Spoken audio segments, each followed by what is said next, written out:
programang ito ay rated SPG. Striktong patnubay at gabay ng magulang ang kailangan. Maaaring may masiselang tema, lengguwahe, karahasan, sexual, horror o droga na hindi angkop sa Sa last location ng ama ninyo, naniniwala po kami na pag-may-ari po yan sa mga suspect. Ang ganito sa sapatos to no? Tama po kayo ma'am. Pati nga po yan ng sapatos pa babae. Agad naman nagtungo itong si Giselle at RJ sa presinto at kasama na nga dito itong si Annalyn. Nang tawagan nga sila ng pulis na kumukuha nga dito sa fingerprint dito ni Zoe at napag-alaman na nga nila ni Giselle at RJ na iisa lamang daw ang may-ari nang nagkaroon ng match itong fingerprint dito at dito sa medical supplies na kanilang nakuha. At may natagpuan na naman daw na another na ebidensya doon sa malapit sa nangyaring pagkahulog dito ni Don Pepe sa bangin. At naniniwala itong pulis na pagmamay-ari ng isang babae ang nakuha ng mga ito dahil sa disenyo ng isang sapatos. At dito nga na sinabi ni Giselle na disenyo nga ito sa sapatos na pagmamay-ari ng isang babae. Kaya agad naman na mas naragdagan pa ang kanilang kutob na baka si Moira nga daw at itong si Zoe ang salarin. At nagtanong itong si RJ at itong si Giselle kung kaninong fingerprint nga ba ang nagmatch, kay Zoe nga ba o kay Moira. At agad naman nagulat ang mga ito nang sabihin sa kanila ni Chef Gonzaga na kay Zoe ang mga fingerprint na kanilang nakuha at 100% na nagka-match. At dito pa naman na agad na tumawag itong si Manang Silya at ibalita dito kay Giselle na may sapatos daw na narito sa bahay ni RJ na agad naman na nakaagaw pansin sa kanya dahil kabago-bago daw ng sapatos na ito ay nasira agad. At pinikturan naman ni Aling Silya at ipinadala dito kay Giselle.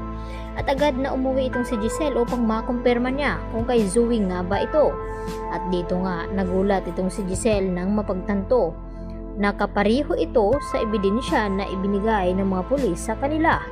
At wala nang duda, kumpirmado na ni Giselle na ito ngang si Zoe ang isa sa mga mastermind ng nangyari dito nga kay Don Pepe. At agad din na tinawagan ni Giselle itong si RJ upang ipaalam na nakita na nga niya ang disenyo ng isang sapatos doon sa bahay dito ni RJ.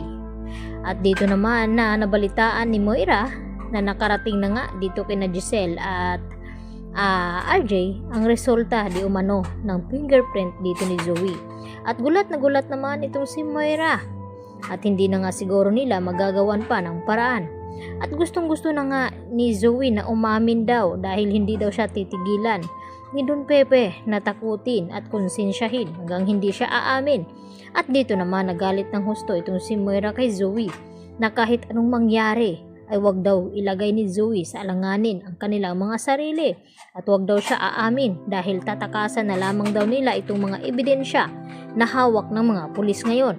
At mas nadagdagan pa itong problema ni Moira at Zoe dahil sa hindi alam ni Zoe na may nakuha ngang ebidensya ulit itong mga pulis sa nangyari ngang pagkahulog ni Don Pepe doon sa bangin.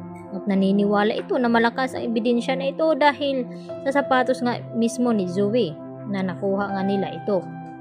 Kaya agad naman na hanggang umiyak na lamang ang ginagawa ni Zoe dahil sa marami na ngang ebidensya na nakuha itong mga pulis, kaya malabo na nga matatakasan pa dito ni Zoe at Moira ang mga ebidensyang hawak ng mga kapulisan ngayon.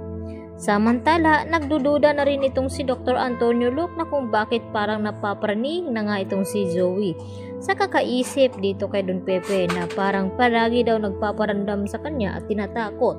At nang pasukin nga nila ito dito sa ICU ay dito na naman na tinakot itong si Zoe at namaligmata na nagkamalay na nga itong si Don Pepe at dito nagumanti sa kanya at hinawakan siya ng mahigpit. Hanggang sa napasigaw na lamang itong si Zoe na ikinagulat naman ni Dr. Antonio.